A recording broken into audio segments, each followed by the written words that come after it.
नमस्कार, मेरा नाम सान्या छाबड़ा है और इस साल की यूपीएससी सिविल सर्विसेज परीक्षा में मैंने 84th रैंक हासिल किया है और ये मेरा फर्स्ट अटेम्प्ट था।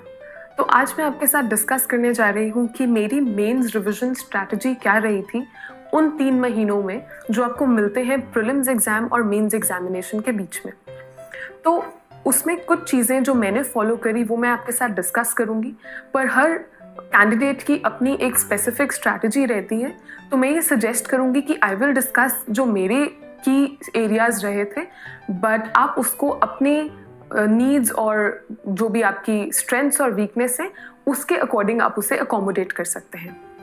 तो पहला काम जो मैंने किया वो ये था कि जो कुछ थोड़े बहुत पेंडिंग टॉपिक्स थे जो प्रीलिम से पहले मेरे रह गए थे, जो सिर्फ मेंस में आते हैं, मैंने उनको कंप्लीट किया और आई मेड श्योर कि हर टॉपिक के कुछ 1 पेजर्स या एटलीस्ट हर टॉपिक के ऊपर मेरे पास कुछ मटेरियल है कि अगर उसमें से क्वेश्चन आए तो मैं कुछ लिख सकूं।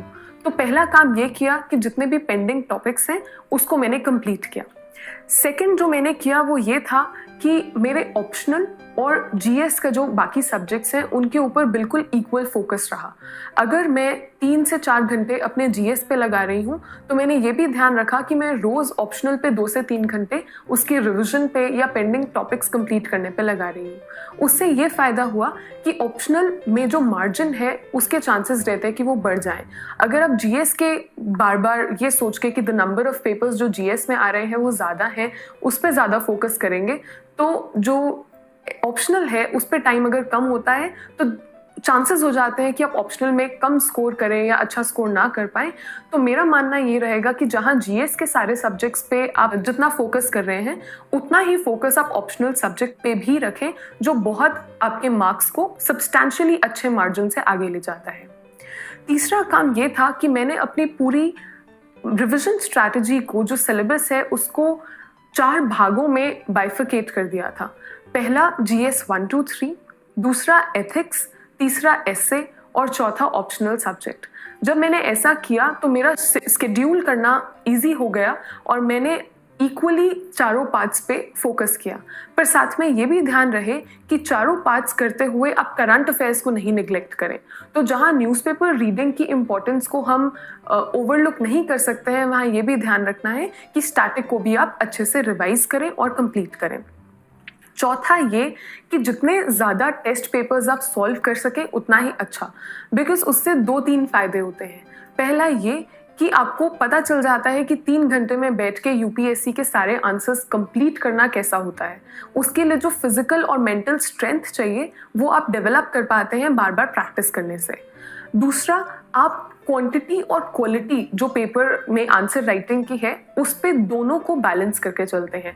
जहाँ ये ज़रूरी है कि आप सारे क्वेश्चंस कंप्लीट करें, वहाँ ये भी ज़रूरी है कि हर आंसर की क्वालिटी अच्छी मेंटेन रहे। ऐसा नहीं हो सकता कि आप सारे क्वेश्चंस कंप्लीट करने के चक्कर में आंसर की क्वालिटी बहुत ज़्यादा डाउनग्रेड कर दें। इसीलिए इन दोनों को बैलेंस करना भी आप सीखते हैं टेस्ट सीरीज़ के थ्रू। तो ये ध्यान रहे कि जब आप टेस्ट सीरीज़ कर रहे हैं तो जो स्केड्यूल मिला है टेस्ट सीरीज का उसी के अकॉर्डिंग बैठ के करें, एग्जामिनेशन फॉर्मेट में बैठ के करें, 3 घंटे में ही करें। ये नहीं सोचे कि यहाँ पर आप 3 से 3.25 घंटे ले लेंगे तो आंसर कंप्लीट हो जाएगा तो टेस्ट सीरीज में मार्क्स ज़्यादा आ जाएंगे। वो नहीं सोचें। 3 घंटे में जितना टेस्ट हो पा रहा है उतना कंप्लीट करके सबमिट करें और उसके मार्क्स के बेसिस पे आप अगले टेस्ट में इम्प्रूवमेंट करें। तो मेरा मानना यह है कि टेस्ट सीरीज कंप्लीट करना बहुत ज़्यादा एसेंशियल है। टेस्ट सीरीज सॉल्व करें, टाइम उतना ही लें जितना स्टिपुलेटेड है टेस्ट में गिवन, और टेस्ट सीरीज ना केवल जीएस बट ऑप्शनल और एसए की भी उतनी ही इम्पोर्टेंट है।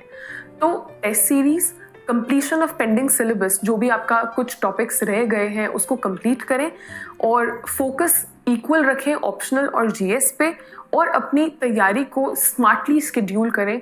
तो मेरा मानना है कि आप अच्छे से जीएस को रिवीजन करके मेंस को कॉन्कर कर पाएंगे।